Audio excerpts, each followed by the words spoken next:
Hello friends, welcome back to Wow IAS. Welcome to the discussion on daily MCQ. Today is 28th of July 2021 and now we are going to discuss 5 current affair based MCQs, and these MCQs will help in your upcoming UPSC Civil Service examination and UPSC CAPF examination, EPF examination and various other UPSC examinations. So make the best use of these current affairs for your benefit.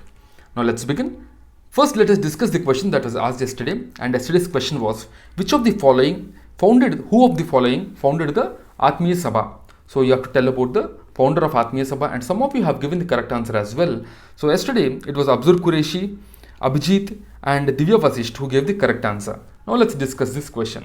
So Atmiya Sabha, if you see, the Atmiya Sabha is founded by Raja Ram Mohan Roy. So Raja Ram Mohan Roy founded the Atmiya Sabha in 1815.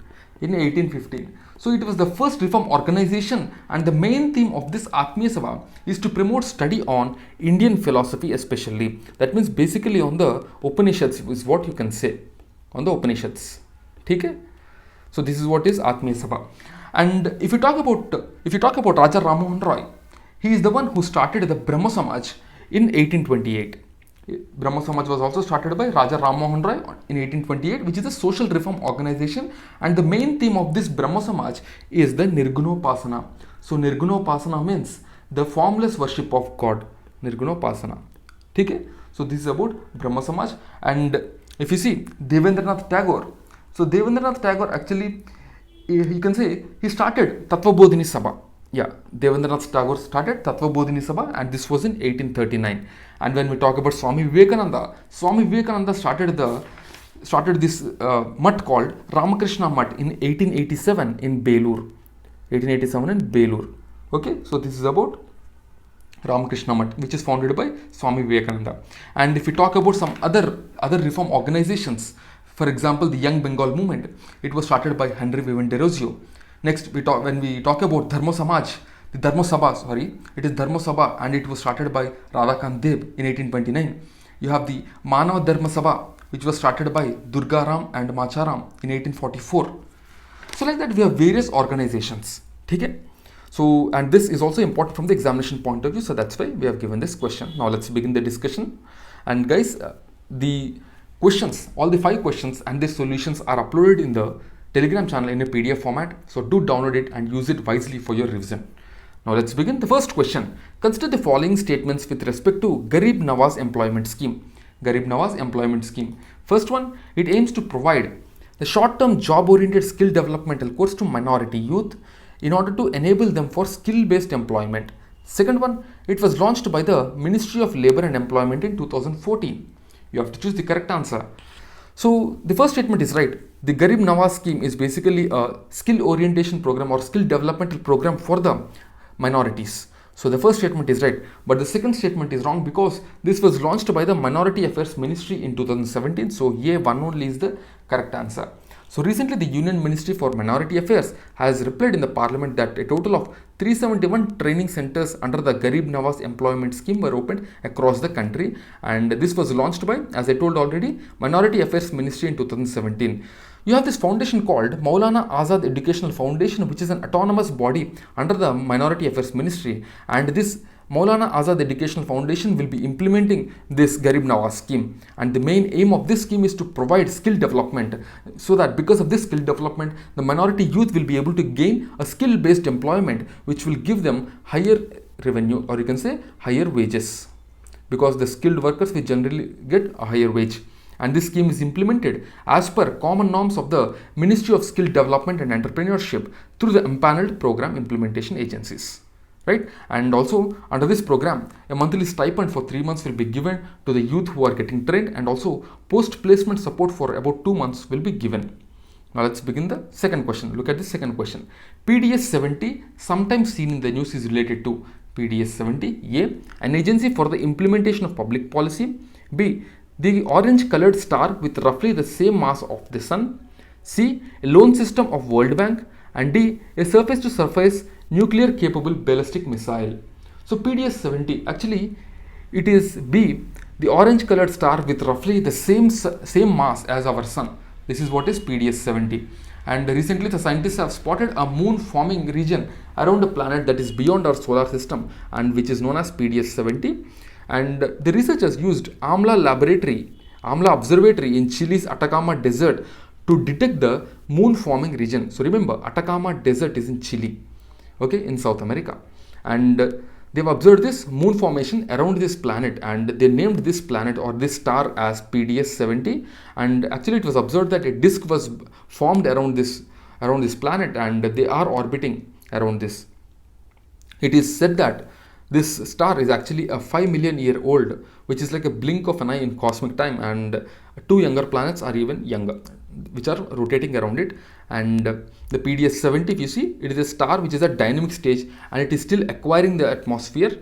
The PDS-70c orbits its star at 33 times the distance of this Earth from the Sun. Okay, so this is all about PDS-70. Now let's move on. The third question. Consider the following statements. Article 30 of the Indian Constitution clearly defined the term minority. Second one, the government of India declared 6 religions, namely Muslim, Christian, Sikh, Buddhist, Parsi, Jain as religious minorities in India. So here you have to choose the correct answer. The Constitution of India has never clearly defined the term minority. Article 30 just gives the right to the minorities to establish their educational institutions, but it never defined the term minority. So the first statement is wrong. But the second statement is right, because it is the government of India who has declared 6 religions, namely Muslim, Sikh, Buddhist, Christian, Parsi and the Jain as religious minorities in India. So B2 only is the correct answer. So this question is also because of the Union Minority Affairs Ministry reply to the Parliament. So we have asked a different kind of question from the same information. So you can observe how UPSC is asking questions from the current affairs. They use the same current affairs to frame a different kind of a question. Okay. So here the term minority, if you see, is not defined in the Constitution, as I told already. Article 29 provides that citizens can preserve their culture. That is the main thing. Article 29 doesn't talk about only the minority communities. Article 29 is for all people, for all communities. They can protect their culture, they can protect their own script, they can protect their language, everything. But if you see Article 30, Article 30 specifically talks about minorities. It talks about minorities, and under Article 30, only the minorities have the right to establish and administer their educational institutions of their choice. This is the difference.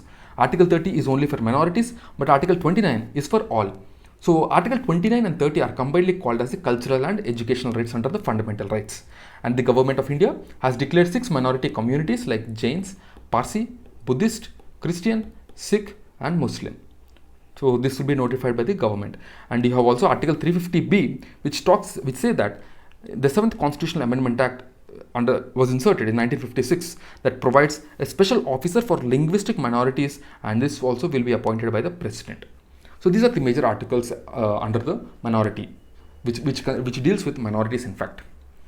The next question, the fourth question, Baba Kalyani Committee, sometimes seen in the news, is associated to A. Evaluate the cess policy, B. Restructuring of IDBI, C. National Educational Policy, and D. Agricultural Credit. The Baba Kalyani Committee is related to A. Evaluate the cess policy, the Special Economic Zone. Okay, so if you talk about National Educational Policy, the National Education Policy, if you see this, actually the committees which come under it are the Kotaria Commission, you have the Kasturi Rangan Committee and the Rangarajan Committee, which talks about National Educational Policy. But if we talk about the cess policy, the Baba Kalyani Committee is related to the cess policy. So the special economic zones have touched new heights in terms of their performance in exports, investment and employment in the last 3 years. So that's why this was news.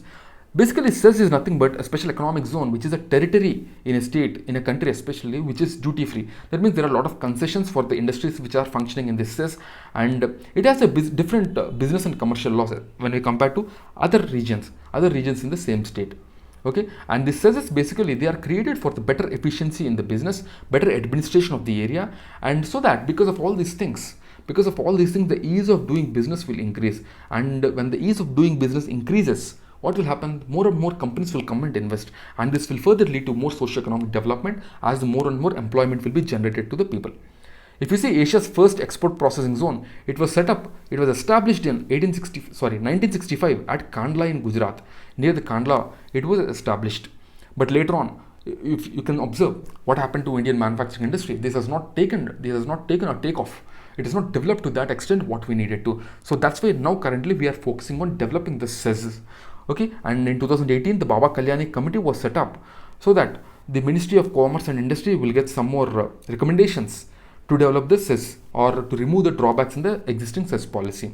And this committee was set up with a broad objective to evaluate the existing CES policy and making it WTO compatible, the World Trade Organization compatible, to bring in global best practices and to minimize capacity utilization, and to maximize capacity utilization and maximize potential of the CES. So that is all the information about CES that we have to. And another important information, remember, when a good is going out of CES, it is treated as export of the country.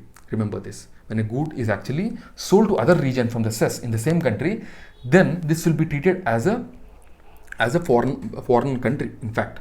Okay, so the customs duties and all will be there for these products, but various concessions are also given to the companies. Now let's move on to the next one.